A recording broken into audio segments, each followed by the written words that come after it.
المبين نحمده ونصلي على رسوله الكريم اما بعد اعوذ بالله من الشيطان الرجيم بسم الله الرحمن الرحيم قل هو الله احد الله الصمد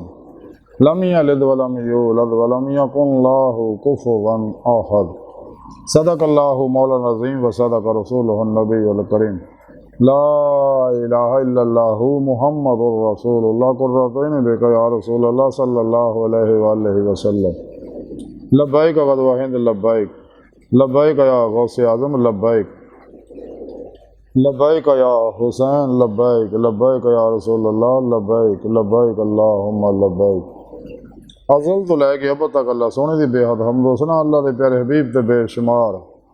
درود و سلام تو بعد قابل صد احترام معزز سامعین آج دے درس تصوف دے اندر توحید دے بارے ذکر کریں گے۔ قرآن کریم دی سورہ اخلاص دیاں 4 آیتاں جڑیاں میں تلاوت کرنا تو سنوں گا، شرف حاصل ہے۔ سونے رب نے اسے پاک فرمایا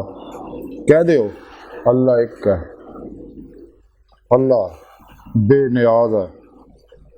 نہ او دی کوئی اولاد ہے نہ او کسی دی اولاد ہے، اور او دے ورگا کوئی بھی نہیں ہے۔ اللہ رب العزت نے دسیا کہ میں واحد اللہ شریک ہے، ازلی ہے، ابدی ہے، اپنی ذات و صفات دے اندر ازلی ہے، ابدی ہے، قدیم ہے، غیر مخلوق ہے، لا محدود ہے، لا فانی ہے، کمی و خطا، جوہر و عرض، تسیم و تشبیہ، حلول و اتحاد، جوہر و عرض، کیف و جہت، اور مثل و مثال تو پاک یکتا و یگانہ ہے، ہمیشہ تو ہے، ہمیشہ رہنا ہے، اور میرے ورگا کوئی بھی نہیں ہے، نہ میں کسی دی اولاد ہے نہ میری کوئی اولاد ہے، اور میں ظاہر و باطن دے اندر ہر جگہ حاضر و موجود ہوں،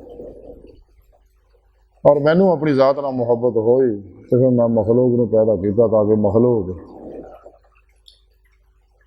میرے نہ محبت کر کے میری بارگاہ تک رسائی حاصل کر کے میرا دیدار حاصل کرے، جس واسطے میں انسانوں نے پیدا کیتا۔ اور یہ سارا پروگرام سونے رب نے قرآن چ دسیا،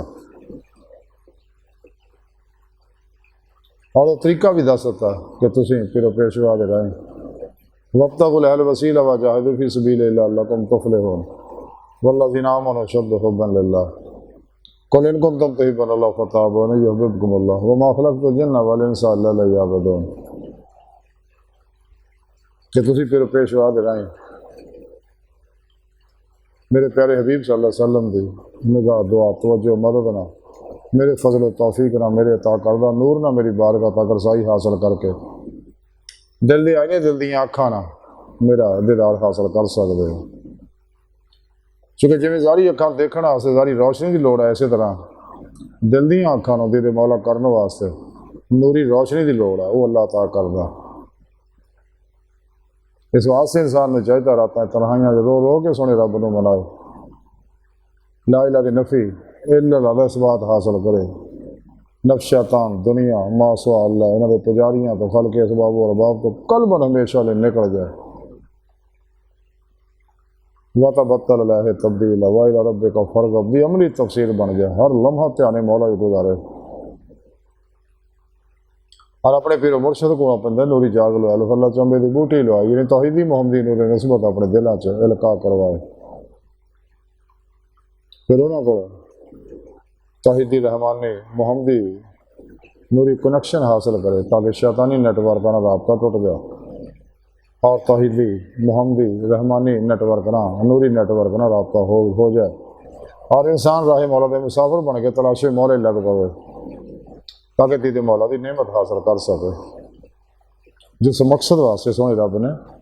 انسان نے پیدا کی۔ یہ نعمت وہ بھی ملنی جب انسان فنا فی توحید اور غرب سے توحید ہوئے گا۔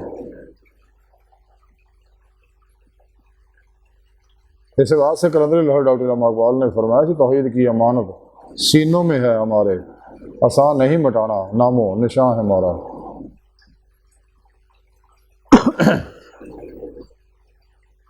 نقش توحید کا دلوں پہ بٹھایا ہم نے، زیر خنجر بھی یہ پیغام سنایا ہم نے۔ نقطہ توحید سمجھ میں آ تو سکتا ہے، لیکن تیرے دماغ میں بت خانہ ہو تو کیا کہیے۔ وقت فرصت ہے کہاں، کام ابھی باقی ہے، نور توحید کا اتمام ابھی باقی ہے۔ رسالہ کشاری جب امام کشاری رحمۃ اللہ علیہ لکھتے رہے کہ حضرت عمر بن عثمان مکی رحمۃ اللہ علیہ فرماتے ہیں کہ ہر وہ چیز جیڑی تیرے دل دے وہم چ آ جائے یا تیرے فکر دے خانے وچ راسخ ہو جائے یا تواڈے دلاں دے معارضات کھٹ کے، مثلا حسن، بہا، انس، جمال، روشنی، شبہ، نور، وجود یا خیال، تے یقین جان لے کہ اللہ انہاں ساریاں تو بعید و پاک ہے۔ کیا تو اللہ سن دے فرمان نہیں سنا لیسا کمثلہ شیء وہو السمیع البصیر، کہ کوئی شے دے ورگی نہیں اور وہ سمیع و بصیر ہے۔ اور سوڑے رب نے قرآن چ فرمایا لم یلد ولم یولد ولم یکن اللہ کفوا احد، کہ نہ وہ دی کوئی اولاد ہے، نہ وہ کسی دی کوئی اولاد ہے، اور وہ دے ورگا کوئی بھی نہیں ہے۔ حضرت عمر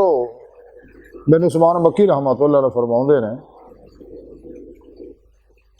کہ علم اگے نو کھچدا ہے اور خوف پیچھے تو دھکا لاوندا ہے، پچھوں دھکا لاوندا ہے، اور نفس دونوں درمیان آکڑ جاندا ہے۔ سرکش ہے، دھوکھے باز ہے، فریب کار ہے، لہذا ہے تو بچ، اور علم دی سیاست دے ذریعے یہ خیال رکھ، اور خوف دی تمگی دے ذریعے ہاں کہو تو پھر جا کے تیری مراد پوری ہو، یعنی تینوں دی مولا دی نعمت حاصل ہوئے گی۔ آپ مزید فرماؤں دے صاحب وجد دی حالت نو کوئی عبادت ادا نہیں کر سکتے، یعنی صاحب وجد دی حالت نو کوئی بھی عبادت جڑی آ وہ ادا نہیں کر سکتی، یعنی صاحب وجد دی کیفیت حال نو لفظاں وچ بیان کرنا مشکل ہے، کیونکہ وجد جڑا ہے مومنہ دے کول اللہ سبحانہ دا راز ہے۔ اج دی ساری گفتگو کا خلاصہ ہے کہ اگر اسی اپنا مقصد ہے آدھی دے مولا دی نعمت چاہنے پھر سانو چاہیے فلا پھر توحید کر پھر توحید ہو جائے، قرآن و سنت ضرور کے مطابق عمل کریے، اور پھر پیشوا کی زیر نگرانی روحانی سفر کر کے اپنی منزل تک پہنچ جائے، جہد بارے سونے رب نے قرآن چاکھیا وَأَنَّ إِلَىٰ رَبِّكَ الْمُنتَهَىٰ، انسانوں تہاڈی آخری منزل تہاڈا رب ہے، وَإِلَيْهِ قَصْدُ السَّبِيلِ، اور سیدھا رستہ اللہ تک جا پہنچ جائے۔ اللہ سن دی بارگاہ دل دی گہرائیاں دعا کہ اللہ سن ہستا بڑے حقیر پر تقصیر ماڑے کمزور کم علم عاجز مسکین بے سہارا انسان ہے، سوائے پیرو پیشوا دے تیرے پیارے حبیب صلی اللہ علیہ وسلم دے تیری سونی پاک ذات دے مولا سونا ساڈا کوئی سہارا نہیں۔ سانو دنیا قبر اور آخرت سارا عطا فرمائے، ساڑیاں خطا گناہ غلطیاں لبشاں معاف فرمائے، اپنے دائمی داد دی نعمت عظمہ دولت کبر عطا فرمائے۔ اللہ بس باقی سب حوث ہے وما علینا الا البلاغ المبین۔